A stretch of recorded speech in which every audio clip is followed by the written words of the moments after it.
Oh, hey there. So, I like going to the cinema as much as the next person, but sometimes I just like to sit back in the comfort of my own home and just watch a film without having to worry about all those trailers at the beginning of the film.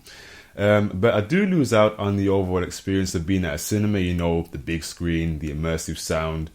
But I've also tried to have a look at seeing if I can get my hands on some sort of projector, but I always find the price is too high, the projector's too bulky, or the ones that are slightly on the lower end of the scale tend to just have really bad projection quality. So I'm kind of at some sort of a dead end really. So I've always tried to think, okay, what kind of projector would I really be interested in?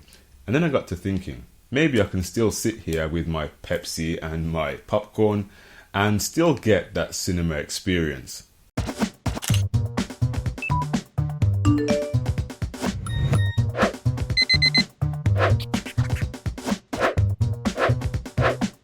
With your host, Adam Lubin. Hey, what's up guys, Adam here, and as expected, projectors have changed quite frequently over the past 50 years. I mean, we started off with this, and then went to this, and then this, and then this, and now we have this. Small, lightweight, compact projector which you can easily tote from place to place. So if you watch my Gadget Show live coverage, you'll notice that one of the companies actually got in touch with a company called Aiptek, and they basically make a wide range of different projectors. Now they mainly specialize in two types. The first one being Pico projector, which mainly work with your smartphone and everything being with your smart device. And they also make pocket projector, which is more geared towards being a scaled down version of the more traditional projectors that we tend to see within the home or within the business. So today we're going to be taking a look at one of Aiptek's models, and it's kind of a hybrid between the Pico projectors and the pocket size projectors, and you'll see why within this review. So let's go ahead and take a look at the projector. Now, we are fun.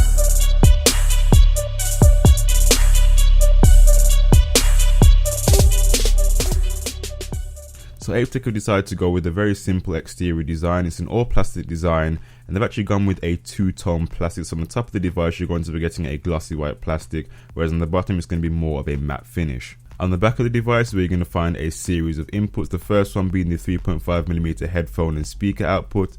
You're also going to be getting a HDMI input, another HDMI output which allows you to go ahead and actually output the source from the projector to a TV or additional monitor. You're also actually going to be getting a USB output which allows you to go ahead and charge your smartphone. So if you're going to be streaming using the device, doing a lot of heavy streaming on your smartphone, you can also go ahead and charge your phone from the projector, which I think is very, very good. And you're also going to be getting a DC input to go ahead and actually power the projector or go ahead and charge the internal battery within the projector itself. On the right hand side is where you'll find the power button, and on the left hand side is where you're going to find the mode select, which allows you to go ahead and change the mode the projector is in, and you'll also find the volume control buttons on the left hand side as well. So you do get a few additional accessories in the box as well alongside the projector. So first and foremost, you're going to be getting that all important instruction guide which gives you a basic description on how to actually set up the projector, as well as where to get the casting application for the streaming service with the projector as well. So you're also going to be getting a micro USB to HDMI lead as well. Now this lead on its own does not allow you to connect your smart device to the projector via HDMI. You actually have to have an additional adapter which is actually mentioned in the instruction guide, so you can't just directly connect your smart device via micro USB to HDMI. You have to have this additional device if you're going to be using a direct connection from your smart device to the projector. So you're going to be getting that all important power supply which allows you to actually charge the battery within the projector or just power the projector while it's in use. So the power supply comes with 3 additional adapters. Now I live in the UK, so I was able to use the UK adapter, but it also comes with a Europe adapter for the rest of Europe, and also comes with a US adapter for those people who live in the United States. So it's very useful to have that within the accessories.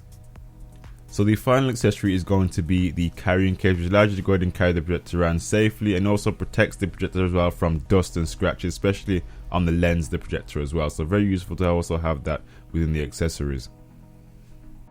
So on the top of the projector is where you're going to find the focusing wheel, since this is a manual focus projector as opposed to an autofocus projector.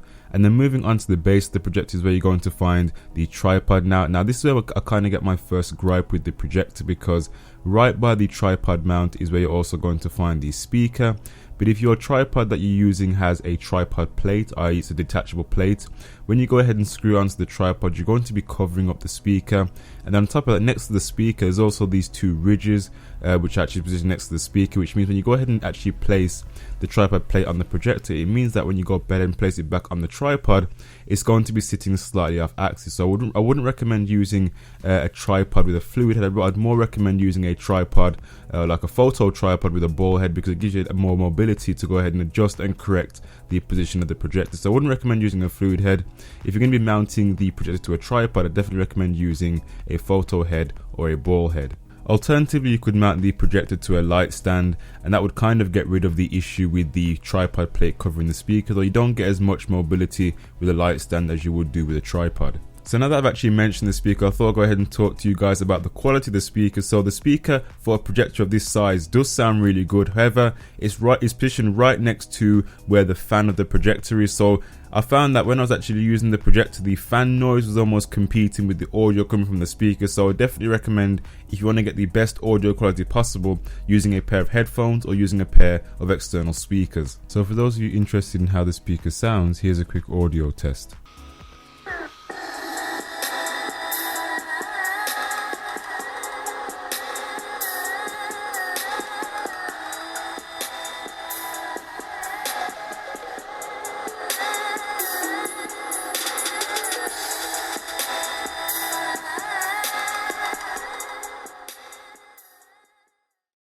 So I've talked about the externals of the projector, but what about the internals? Let's go ahead and take a look at the specs of the projector. So it uses DLP technology as opposed to using LCD.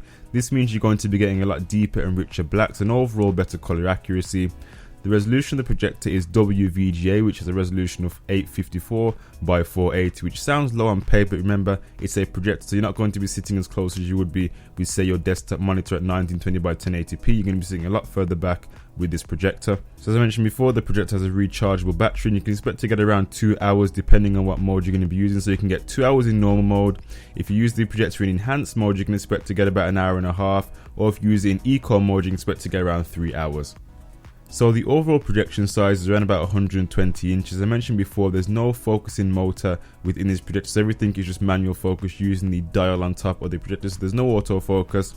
And of course, you're going to be getting the all-important Wi-Fi microcast, which is pretty much the main selling point of this projector. So this is going to allow you to go ahead and use the streaming application from your smart device to go ahead and connect to the projector. So how does this projector perform? So there's two ways of connecting to this projector, whether it's going to be through the streaming service or through direct connection of HDMI. Let's go ahead and cover the streaming service first. This is pretty much the main selling point of the projector. So Aiptek recommends you use an application called EasyCast. It's completely free and very simple to download, and it's available on both Android and iOS. So once you've downloaded that application, make sure it's installed, and then make sure the projector is actually switched on. And then from here, you just simply follow the instructions of the application. It's going to tell you to go ahead and first, it's going to search for your Wi-Fi and tell you to go ahead and enter your Wi-Fi credentials. And then from there, it's going to search for the projector. Once it finds the projector, it's then going to use your phone and then connect to the projector, and it's going to use the projector as a hub between the Wi-Fi and the internet connection. And then from there, it's going to change your connection search directory from being able to connect to your Wi-Fi. It's going to go ahead and switch over to connect to the projector, and then from there it's going to go ahead and allow you to access all the streaming services of the application. So you do get a fair few services at your disposal. So first and foremost, you can actually stream photographs from your smart device to the projector. You can have them play individually or have them play on a slideshow. You can also stream music, and the music from your smart device, the audio will actually play through the projector speaker. You can stream video, however it depends how high the resolution of the video is and how long the video is, because the streaming service actually has to actually encode the video before it streams out through the projector. So you do have to wait quite a while for the video to play, but it does work eventually. You can also listen to the radio. There's a built-in radio streaming service that you can do from your smart device through the projector's application. And you can also actually view the internet as well. You can go ahead and use the internet browser, again built into the application. However, now there is a bit of lag using the application for the internet browser service. I'm not quite sure. There's no actual real way to actually pinpoint where the lag is coming from. It could be how far your smart device is away from the projector. It could be how far the projector is away from your Wi-Fi hub or your internet connection. And it could just be your overall speed. So there's no way to really pinpoint where the lag actually comes from using the streaming service. However, I just want to mention that there is a bit of noticeable lag using this application. So of course you don't have to use the streaming service with the projector, you can just use the simple HDMI input at the back of the projector. And I was able to watch a series of YouTube videos, I was able to watch a series of films on Netflix, and the overall quality that was coming from this projector was absolutely fantastic. I mean, for the price and for the size of this projector, the overall quality that it was producing in terms of image quality was just absolutely fantastic. I mean, I was expecting to see things like ghosting, overexposure, the rainbow effect. I didn't see any of that on this projector. It was just really, really good video quality. And I watched a range of different videos, whether it be on YouTube and Netflix, and each single video that I watched was just producing and just looked really, really good through this projector. So definitely a big thumbs up to Aiptek. They've really produced a great projector for the price and for the size. So if you're actually interested in purchasing this particular projector, and I'll leave all of the links down below in the description, including the Amazon link, their website, as well as all their social media. And that's pretty much been the full review of the Pocket Cinema A100W from Aiptek. I hope you enjoyed it, I hope you found it useful, and be sure to subscribe if you want to go ahead and see more videos like this. Anyway guys, it's been Adam here, thank you for watching, take care, and of course, I'll see you guys in the next tech video. Bye for now.